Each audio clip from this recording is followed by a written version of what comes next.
कौरवों के विशाल दरबार में हवा जैसे जम गई थी। पांडवों को जुए में हराकर दुशासन ने द्रौपदी के केश पकड़े और उसे घसीटते हुए लाया। अब देखो इस राजपुत्री की हालत। चीखते हुए उसने उसकी साड़ी खींचनी शुरू की।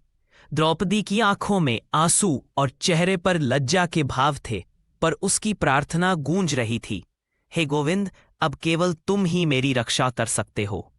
जब द्रौपदी का एक एक धागा खिंच रहा था, उसने अपनी आंखें बंद कर लीं। कृष्णा, माधव, उसकी आवाज कांप रही थी। दूर द्वारिका में समुद्र की लहरों के बीच भगवान कृष्ण ने अचानक अपनी आंखें खोली। उनके होठों पर रहस्यमय मुस्कान थी। पांचाली, मैं आया। आकाश में एक दिव्य प्रकाश फूट पड़ा, जैसे स्वयं ब्रह्मांड ने उसकी पुकार सुन ली हो। दुशासन का हंसता चेहरा धीरे धीरे भय में बदल गया। जैसे जैसे वह साड़ी खींचता, वस्त्र का अंत नहीं दिखता था। दरबार में सन्नाटा छा गया। यह कैसे संभव है? भीष्म पितामह ने आश्चर्य से पूछा। द्रौपदी के चारों ओर सुनहरे प्रकाश का घेरा बन गया, जैसे अदृश्य हाथ उसे सिल रहे हों। थककर दुशासन गिर पड़ा। उसकी हार हुई थी, पर इससे भी बड़ी जीत धर्म की हुई थी।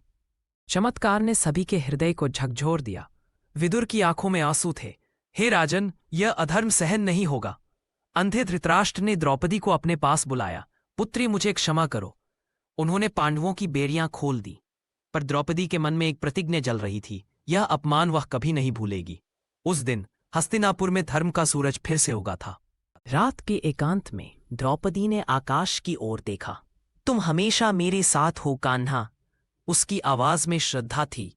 दूर कहीं यमुना के तट पर कृष्ण मुस्कुराए। तू मेरी अधूरी सखी है पांचाली। उनके बीच यह बंधन किसी धागे से कम नहीं था, जो समय और स्थान से परे था।